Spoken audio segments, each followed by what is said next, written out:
leave your comments right there, as well as let us know what you think about any of our headlines on 080, pardon me, on this particular conversation, 0808 312 8618. 0808 312 8618. That is a number to call or send a WhatsApp message to join this conversation. We've got Mr. Larry Oguego on the phone this morning. Good morning to you, Larry, and welcome.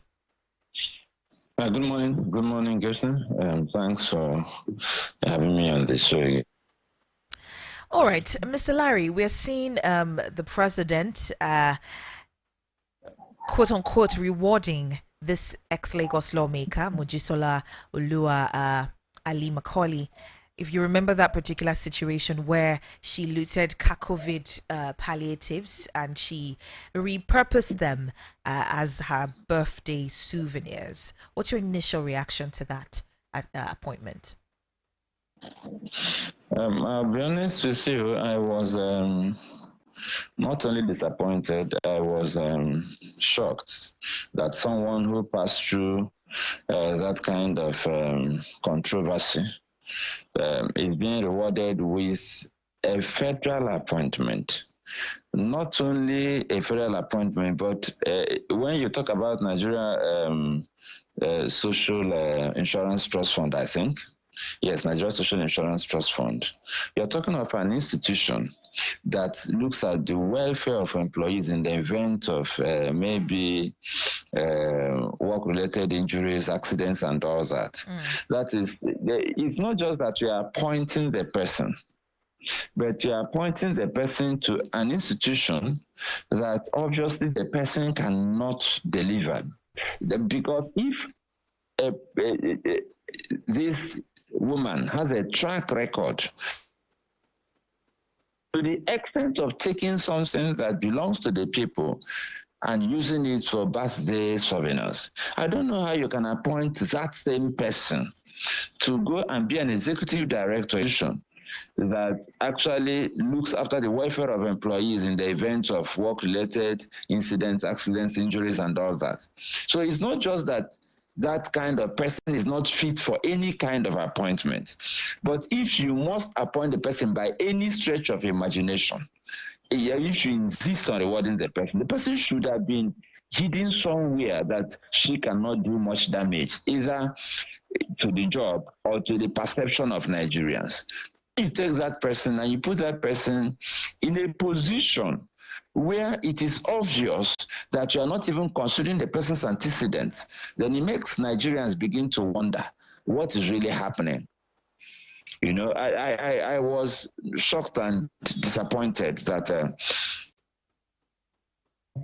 a square peg in a round hole. You talked about the case of Bagudu and the concern of the American people about perpetuating corruption and all of that. But this is why I've always said that our problem is not, that investors don't know that Nigeria exists. So we have problems, we have refused to solve our problems, and the investors and the nation out there has not been serious as a place that you can't even take their promises seriously. It's not a matter of just the situation we're in now. But if we say, oh, don't worry, we're fixing it, they say, fixing what? I mean, these are guys who are not serious. Look at what they're doing. I mean, they're supposed to be coming out of the hole and they're getting deeper into the hole. So it's really not palatable at all. I mean, you can't be going backwards when you should be going forward. Perception is reality for most human beings. And when you appoint such persons to a very, very important place, it means that you're largely in person.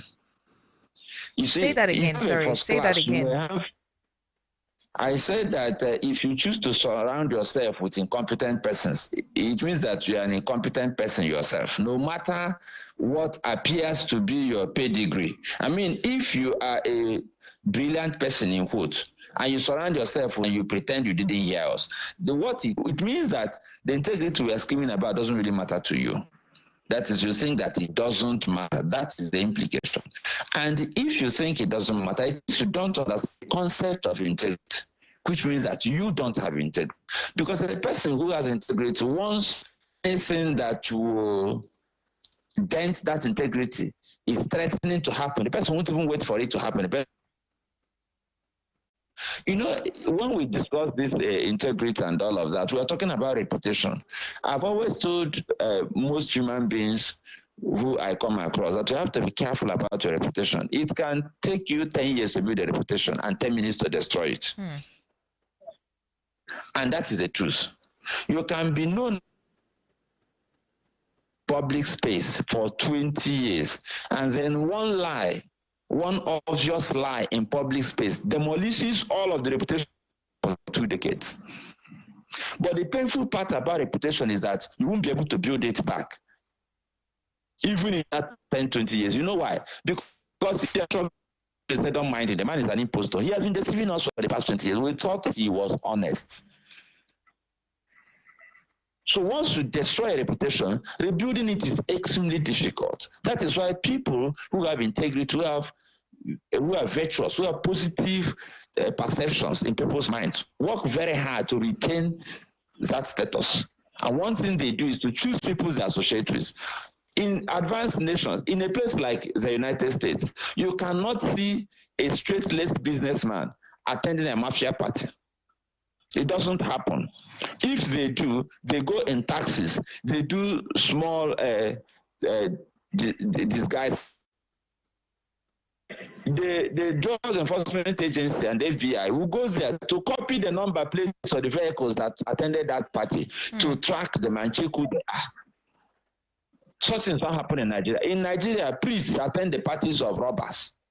In other words, if a robber comes out from jail, a priest will celebrate, do for him, and then doctors, professionals will come, doctors, lawyers, engineers. We don't have good guys and bad guys in Nigeria. So even the issue of integrity and reputation is a very difficult thing for a typical Nigerian to understand.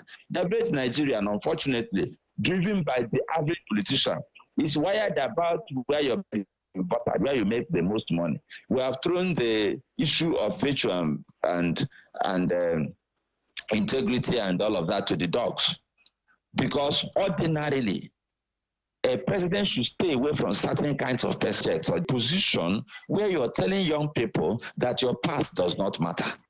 That is why Nigeria is being ruined as a nation. That's why National Orientation Agency is totally dysfunctional. In fact, they don't function. Because you can't be taking this kind of action and you're telling somebody to do orientation. What is the person going to tell us?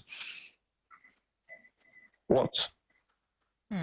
That whatever you do, you can get away with it, that your past doesn't matter, that even if you have questionable character, you can get the best jobs in the nation. In any case, that's what Nigeria has proved already, that your past doesn't matter. So when you tell a young person, behave well, because if we become a nation with a good, we'll have a workforce. So our leaders reinforce bad behavior by appointing people with manifestly bad behavior to public. People do what is wrong, they are punished. Listen to the park, or oh, you took first position, or you return that money you picked on the road, oh, this is nice. You do. The person does something wrong, give punishment. In Nigeria, you do something wrong, you get a reward. So all that's why young people are behaving anyhow. We need to begin to make these issues. You know, the problem is now this woman has been appointed. We'll talk about it. And they'll be saying, don't worry, they'll get tired. And we'll really get tired and we'll move on and the woman stays there. We need to get to that point where we say, no, we picket that office. We do. See, we need to become a lot more radical about enforcing our positions. That's why all this civil society level, we're just talking. I don't know how, because they're waiting for us to finish talking and the woman stays there and then they're looking for the next person to appoint. You know, appointing Mojisolaoluwa Alli-Macaulay, who had repurposed COVID palliatives as her birthday souvenirs. Let's know what you think about it.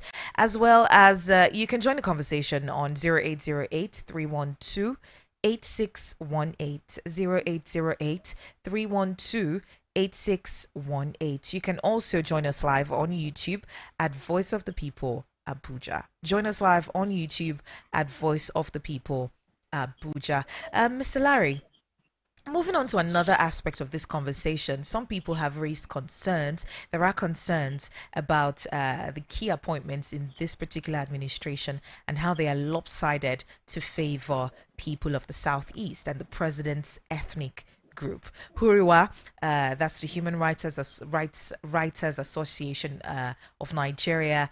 They've accused the president of nepotism in his appointments. First of all, we have the Federal Character Commission to ensure that there's fairness and equity in the distribution of public posts, socio-economic infrastructure, and other federating units in the Federal Republic of Nigeria. Why have we seen a blatant disregard of that, especially during, I think this started with the Tinubu's administration, the Buhari's administration moving, Buhari administration, yes, actually. moving into this administration? Well, I think it's probably becoming the new um, cultural disposition of our politicians, which is very sad because under Buhari, a lot of people were shouting that we were puzzled by the level of brazen nepotism, and a lot of people felt it was a nonsense thing. But then I used to actually say that it's a Nigerian thing and a personal thing, not a northern thing. Well, here we are now. We have another person who is not from the north. Hello. It's a Nigerian thing. It's a politician's game. They are basically, there's this general problem that they must have their kind of home support. And one of the ways to ensure that home support is to favor their people in different ways, not just in appointments, in projects, and what have you. And it's so bad. I remember it's so bad that a former governor of a state in the southeast, when he was accused of favoring his own people, his own senatorial district and all of that, his own immediate people in sharing appointments and projects, said that when it's your turn, give to your own people, that by the time the governorship goes on, everywhere will be developed. I was shocked at the level of myopia exhibited by a man who was supposed to be an elite, a medical doctor, exposed, lived abroad. And he said that openly, that yes, if I'm doing it for my people, when it's your turn, do for your people. So by the time the governorship goes round, everywhere will be developed. So he didn't doing that. No, maybe there are reasons for your perception. He owned up and said, yes, that's what I'm doing. So if it's your turn, do for your people, then the next person will do for his people, then we'll balance it out. Hello? So it's a political problem that, you have to secure your home base, whatever it takes. And what it takes means projects, appointments, to the detriment of the other parts of the country.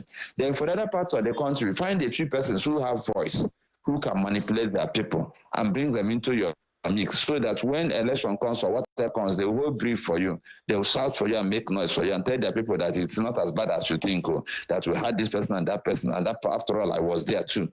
So it's a massive kind of disregard for our constitution. Before you start talking about Federal Character Commission, our constitution makes it clear. That is, if you go back to that chapter 2 that I was referring to the other day, it talks about these things, because the constitution says that it is supreme and shall have a binding force on all persons in Nigeria. Binding force means that you don't have a choice but to respect and obey the constitution. Unfortunately, in Nigeria, we don't take the constitution seriously. That's the problem we have, because the Federal Character Commission should be able to back and bite. But the way Nigeria works, they are more interested in preserving their jobs than in backing and biting, especially when politicians are involved. So what they do is that they just sit down there and collect their salaries. Because if you look at the nature of the job they have to do, one of the things they should have done would have been to actually ensure that these appointments are properly managed in terms of the spread, so people will have a sense of belonging. Well, that is not the case. But what basically, I'm saying is that beyond that issue of the Federal Character Commission, the Constitution actually provides for the fact that we should be sensitive in making appointments, in sharing positions in such a way that nobody will feel excluded. No region, no person, no part of the country will feel excluded. I've advocated before now that on a serious note, and it's not a joke, when people want to contest the elections, they should go through a training, a basic training on constitutional democracy based on the Nigerian constitution and the model we are supposed to be practicing.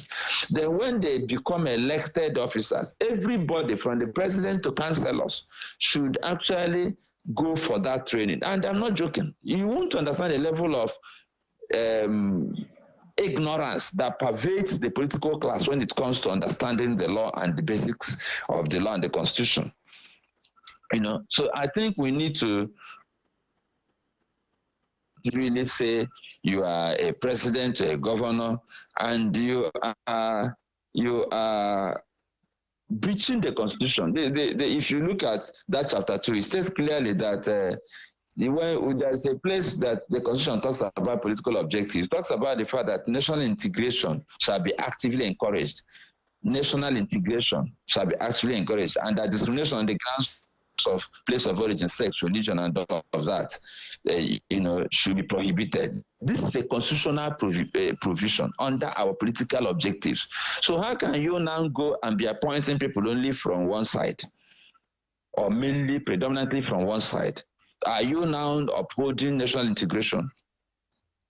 So it's that we need to get to that point where we actually insist that people do that training. You can say, to what end? Let them know at least. Let there be some degree of enlightenment. What we are experiencing now is a degree of political anarchy, where people do what is right in their own opinion. That's they impose their opinion or behavioral pattern on Nigerians in total disregard to the provisions of the Constitution. And because even the ordinary Nigerian is also almost totally ignorant about the provisions of the Constitution, they don't understand that these are constitutional issues. And if they are constitutional issues, then the Constitution says that it is supreme and is binding on everybody. And the Section 1, Subsection 3 says that any law that is contrary to the provisions of this Constitution shall, to the extent of its contrariness, be null and void. Which means that you can't impose your own law or your opinion on us. But we don't have an understanding of these principles. When we do, we look at these things through the prism of the rule of law, not even political convenience or anger. But if we are a constitutional democracy, the rule of law is one of the major legs on which democracy stands, and we should respect that leg. All right, 0808 312 8618 0808 312 8618. Do you think the president is following is continuing from where his predecessor, Mr. Buhari, stopped in terms of his appointment patterns? And this president, looking at it, you'd also look at the fact that it's not just the Southwest, it's Lagos as a whole. People who have served in one way or the other in Lagos State are some of the individuals that he's bringing into different positions of appointment here in the capital and in other agencies across board. Now, Mr. Larry, the question here is, some people will argue that, well, what if it's a question of capability or capacity to do the job? If the president favors these individuals and the way they do their job, as opposed to we're not looking at where they're from in the first place. Is that a valid argument? So what capacity does Alli-Macaulay have? The capacity or what? Say that again. I said, what capacity does Mojisolaoluwa have? Is it the capacity to divert palliatives that we are rewarded? It could be hidden. It could be hidden. You don't know. It could be silent. No. So you cannot. You cannot make appointments on the basis of what is hidden. But if it is hidden, you should tell us, especially now that we are kicking and saying, no, we are not comfortable with this appointment. You see, I do not see any capacity there. I mean, we are being managing inflation. They are not able to do that. They have been grappling with managing the free fall of the naira. They are not able to do that. They have been grappling with managing the price of food. They are not able to do that. That inner caucus, that is a kitchen cabinet. They have tried to manage insecurity. They have not been able to do that. If you have an A team, let me tell you the truth. Let me tell you something that will surprise even you now. And listen carefully. If Tinubu appointed his family members, not just people from the state, and we were shouting for 3 months, and after 3 months, dollar became 100 naira. We have constant electricity. We have zero insecurity. You won't be shut up. Because I would rather have a country that works than a country that will share the power and then it's not working. But you see, we have a constitutional provision that says we should share the power. So we will expect you to share it.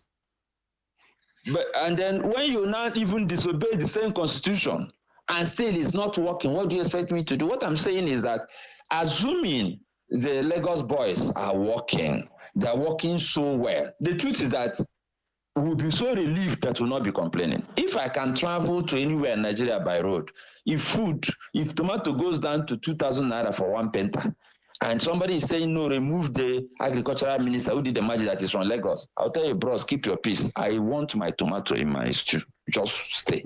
Leave him alone. But unfortunately, we are saying, oh, it may be competence. And then we're getting very bad results. So it's not competence. We have not seen any sign of competence here. Competence is not about perception. It's not about the degrees you have. It's about what you are able to do. It's about the problems you're able to solve. When people have problems, they don't go to those who have degrees. They go to those who carry solutions. That is why you see people go to Dibia. They go to Babalawo when they have medical ailments that doctors cannot fix. Because they're looking for solutions, anywhere the solution may be. So let us assume our president is looking for a solution anywhere. He has not found it. So I don't want anybody to tell me about competence because I've not seen the competence. If they were competent, we won't be having this conversation because Nigeria will be fine and fun to stay. All right, let's now look at that issue of the palliatives that were diverted, right? We saw it wasn't just Mrs. Mojisola. There were other individuals as well who diverted, they hijacked and diverted and distributed COVID palliatives. What was done in punishment for that act? What was done by the government? The punishment is that they have appointments now. That is how your country works. It's not only in Lagos. In Enugu State, people were shot because of palliatives. There's no punishment for wrongdoing. I told you that in Nigeria, the government rewards wrongdoing. That is why people are gravitating towards rigging elections, carrying ballot boxes, disrupting elections, just doing whatever you have to do to please the powers that be so that you'll be rewarded. We are not looking at what is right. We are looking at what is convenient, what is beneficial to the individuals who have political power. So you ask me a question, have they been punished? The answer is no. Should they have been punished? Yes. This person that just received an appointment should have, with the level of evidence available, should have been tried. Unfortunately, that doesn't happen in Nigeria. Once you have political clout, that is, if you're going to make mistakes in Nigeria, make sure you're in the right camp. If you're in the right camp, nothing happens to you. If you're in the wrong camp, you can actually go to jail for being right, for doing the right thing. You can lose your job for doing the right thing. And that is why many Nigerians keep quiet sometimes in the face of certain situations where they should speak up. They'll say, no, I don't want to speak because I know there'll be consequences, even if I'm the person who is right. That is your country. That is where we found ourselves. Nobody is punished normally for wrongdoing at that level, but they punish people in the village for stealing goats and sheep. They use them to congest our prisons. But the real people who now created the economic situations that led those people to go and steal goat and yam, they won't convict them. Mr. Larry, the responsibility of Nigerians in this, right? During the Buhari's administration, we saw a lot of complaints. A lot. Nigerians were complaining bitterly, talking about the lopsided appointments, especially in the south and in the east. But we still voted him in after 4 years. We still voted him in after 4 years. So, aren't we the enablers, the corruption enablers at this point? There are two things you must take note of. The first is that our election process is flawed. The second is that we have an unenlightened electorate. A combination of these two factors makes it difficult for you to really make that statement as you would make it in some other climes. So when you say we voted him, some people will say, no, we didn't vote him. But when you come to think about it, even when sometimes people actually win elections, in quotes, you ask yourself, when people buy votes for 2,000 naira and the person wins the election, the person actually win the election free and square? The answer is no, because buying votes is an electoral offense. So that's why I say there are two issues there. One is that we have a deeply flawed electoral system. And then secondly, we have an unenlightened, a largely ignorant electorate that are prone to manipulate. That our electorate is very prone to manipulation. That is, the people don't understand what the vote means and how they should deploy their votes. So we can't really say confidently that, oh, we reward them, we put them back in power. There are several persons who do not agree with that narrative. For instance, if you are talking about our present political leaders, they believe that they shouldn't have been there. But once the INEC says they won and the court says so, you have to endure them for as long as they have to be there. But there are some people who sincerely believe that they shouldn't be there if we did things the normal way. And we all know that there are very embarrassing flaws in the electoral process. Plenty. So it's not necessarily the people that reward them sometimes. It's just that the electorate, the people do not do enough to show their displeasure. That's what I think. We do not do enough to show our displeasure. What would you term as enough? You see, let me tell you the truth. I've always said it. I've said it repeatedly. We didn't fight for independence, so we are complacent when it comes to fighting. And the average Nigerian is still enjoying, in quotes, enjoying. Don't stone me now, but people are still enjoying. Even when we complain about poverty, if you go to a typical Nigerian slum, you see digital television antennas everywhere, and they're still watching European League and enjoying over pepper soup and beer. We are on a free fall, but we have not finished falling. Where people cannot afford to watch their football, that we have to manage their depression. When they see poverty face to face, nobody will tell them to come out and say, can't take this. That is what happened during the SAP riots. The riot was spontaneous. Nobody organized it. When young people were actually boxed into a corner, when they became so oppressed that they couldn't take it anymore, it took just one small incident and NSAS started. So what do I mean that we're not doing enough? NSAS means that we're not doing enough. SAP riots means that we're not doing enough.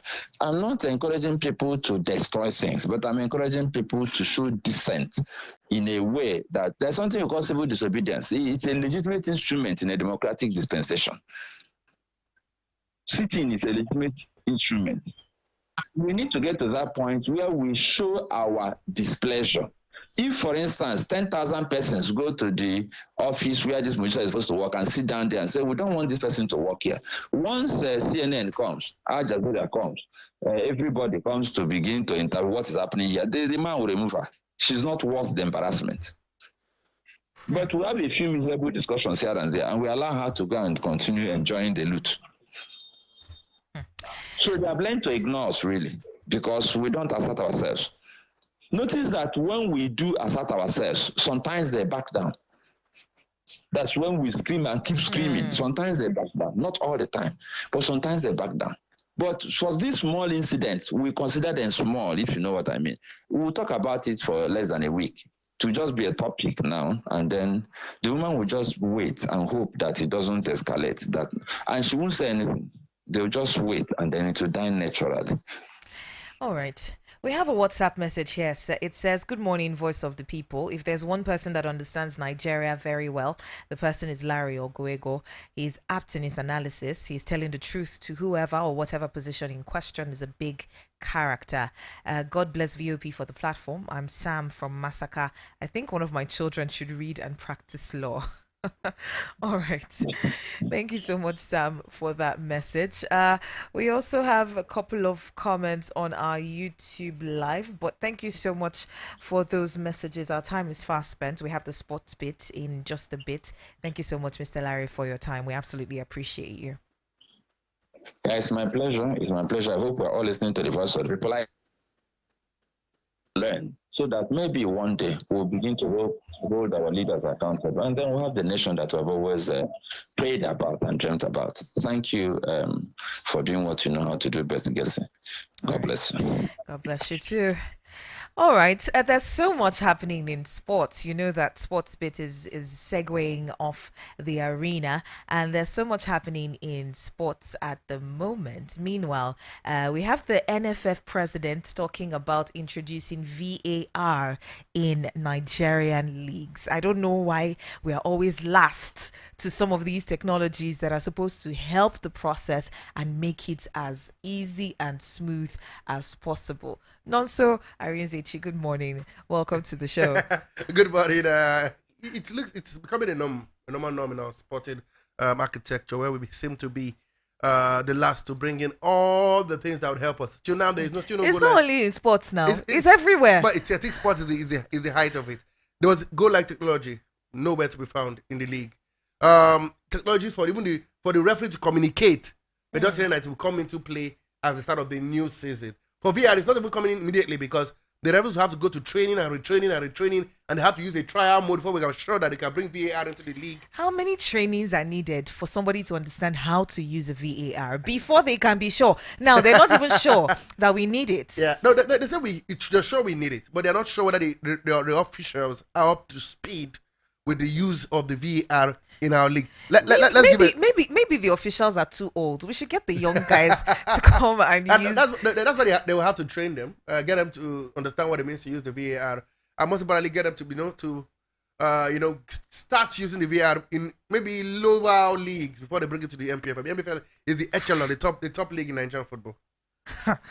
Okay, take it away, please. Anyway, talking about the NFF and the VAR, we hear they said it during the AGM, the MPFL AGM annual general meeting, where all the stakeholders in the league, including the board that runs the league, where the NFF president Ibrahim Musa Gusso did say that the VAR will be they're hoping to bring VAR at some point next season, but they are sure that the communication technology for referee will begin as soon as the season begins, and of course there will be no more conjunction of games where teams will have 5 or 6 outstanding games, no more. Done and dusted. If you're playing the continent, that means you will have a lot of midweek games to play because no more backlog of games. That's what they say. Still talking about the MPFL, we hear that the league will begin August the 31st. Yes, it will be a full format. 38 teams will be playing, not at a bridge league. It will be a full format. That's what we're hearing. And I repeat, all the leagues, all the teams in the league will play each other, and hopefully to end by May next year. That's what we're here talking about the MPFL. So talking about the MPFL, we did say I think it's a full league. The league will begin August 1st. And this is what the match day one looks like in the league. We have Lobby Stars taking on Aqua United, Abia Waters versus Remo Stars, Ribion Limits versus Ayimba, Bender Shores versus Rivers United, Canoplas versus Ikorodu City, Sunshine Stars versus Bielsa United, the Rangers will take on El Academy Warriors, Nasarawa will take on Shooting Stars, Plateau will take on Katsina United, and Kwara United will take on Niger Tornadoes. So the battle between Rangers International, the winners of the league, and of course, not forgetting Economic Waters, the winners of the President Federations Cup, will be the first game for Enugu Rangers and Economic Waters in the new season. We also hear that a certain Fidelis Ilichukwu was being named the coach of the season. He was given a whooping 1 million naira for winning the coach of the season, guiding Enugu Rangers to their title, winning the MPFL, and bringing it back to Enugu. Don't forget, I told you yesterday that 50 million naira was given to them by the governor of the state, that is Umba, and of course 150 million from GTI. Also, good news for fans of the Nigerian Premier Football League. We hear that the prize money has been upped from 150 million naira for the winners to 200 million naira for the winners, and that means 50 million naira better than what it was last time out as well. So for fans of the MPFL, brace up. It's gonna be an amazing ride. So no more conjecture. A full league season. The match day one is out. Fidelis Lechuko has been crowned the new coach of the season, and we'll wait and see how things pan out. To talk about MPFL before we move out of it, we heard that Alamboso has officially been confirmed as the new coach of Bayelsa United. Just as we confirmed yesterday that White Bunda has left Rivers Angels and has been officially unveiled as the new coach of Bayelsa Queens in the Nigerian Women Football League. And Nigerian players keep moving out of the shores of the country. That's what I can tell you. We hear a player from Enugu Rangers. He was their top player. Talking about no other than, of course, the top player. He now moves to Rwanda Giant APR. I'm talking about no other than, of course, Chidebere Woboro.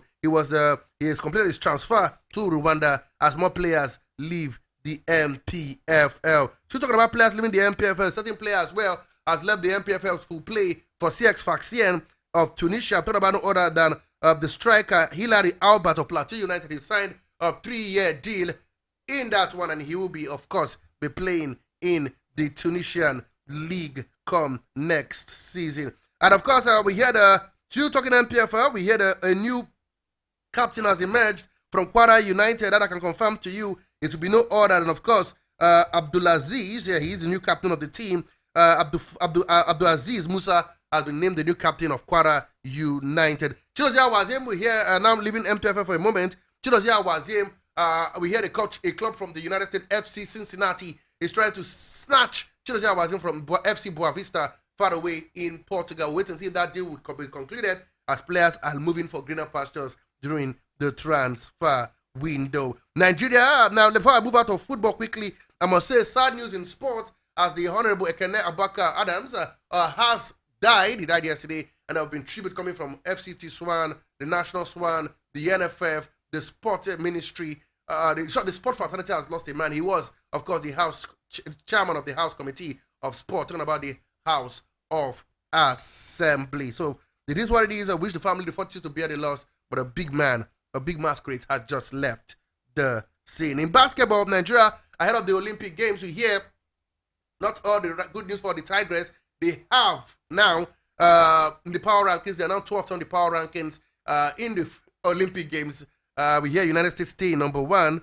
We have Belgium number 2, France 3, Japan 4, Australia 5, China 6, Canada 7, Spain 8, Germany 9, Serbia 10, Puerto Rico 11, and of course the Tigers of Nigeria are 10th in that one. Wait and see how things pan out for the Davis Cup tennis here in Nigeria. I told you that the Davis Cup started yesterday. Nigeria are in Group 3. They'll be hoping to get one of the slots to move them up to Group 2. Yes, and of course the Minister of Youth and Sport, John Owen Eno, officially confirmed, opened up the competition, and he said he's fully behind them, and the Nigerians are behind them to ensure they get back to Group 2 and hopefully maybe to Group 1, where they will face the best teams in the world. Talking about the Davis Cup that's taking place here in Abuja at the MKO Abiola Stadium. Okay, enough of Nigeria for a moment. Now let's go touch down what's happening across the scene. For Rafael Nadal, tennis, first of all, he was in blistering form. Absolute, what a player he was. Returned after his second round knockout in the last Grand Slam. He beat Lee Borg 6-3, 6-4 in his encounter. He will play Cameron Norrie, the British international, next in the second round, of the competition. I'm talking about no other than the Swedish Open ongoing at the moment. Talking about the Tour de France as well, a certain Jasper Philipsen, the Belgium, has printed 2 third stage victory at the 2024 Tour de France after Brendan Grimmett suffered a late crash in stage 16 of that one. That's all about Tour de France. We'll bring you up to speed as things do come up from that one. Then now, shocking news. One man has been officially unveiled as a player of Real Madrid. His name is Kylian Mbappe. Was unveiled. He will be wearing jersey number 9 at Real Madrid. That is what we hear. Yeah, come on. A lot of fans gathered, to welcome that man who has signed a 5-year deal with the club. He's 25 years of age, and I tell you, he's one of the biggest names in football at the moment. Liverpool have also pulled out of the deal to sign Bordeaux, the owners of Liverpool, talking about Fanway Sport Club. It's looking like that deal would not take place And then finally, guys, the team of the Euros is out. There's only one English player. His name is Walker. He plays for Man City. No other English players. 6 Spanish players. And Gareth Southgate is officially out of the job. He's resigned as the head coach of the Three Lions. All right, we have the Super Falcons playing a game today. Canada, yeah. Yes, and it's really sad that we've got Ashley Plumtie and Alli-Macaulay. They will not be playing at that match. Absolutely. They'll be sorely missed. I don't know what the fate of the Super Falcons would be at that particular match. First of all, it's a close game, close dog game against Canada. Don't forget, we played them at the World Cup. It was a 1-0 draw. That game, which Canada saved the penalty by Sinclair. Remember, our first game of the World Cup. To me, it's about the Olympics. You know, Nigeria has never gotten out of the group stages since they started playing at the Olympic Games. Nigeria were out for the past 16 years, and coming back is like a miracle. You know, getting past the best team in Africa, according to the WAF, talking about the Bayana of South Africa. So, for me, it's about redemption. See, it's a practice match. It's a closed-door game. No fans, you know. Don't forget they've been in camp in Germany, at Sekobern, and Germany for like 2 weeks. Okay. And then they'll be praying for it's just about the Olympics. Don't forget, the issue is not about Canada. It's about the group. It's a group of death. Brazil, Japan, and the world champion Spain. What a tight. It's a group of death. Absolutely. Please, it will not mean death for Nigeria, please. Anyway, thank you so much for listening to The Arena. Coming up at 9 a.m. is Oge Ndigbo. Amara is here giving us signs to get out of the studio so she can come and do our show. Thank you so much for being a part of the show. We've got some comments on YouTube. This one says, I don't tire for this NFF, I beg. This one says, Callistus Ahanonu. It says, which VAR? Another one says, Alice Ennis says, nice one, guys. And King Louis says, great. Thank you so much.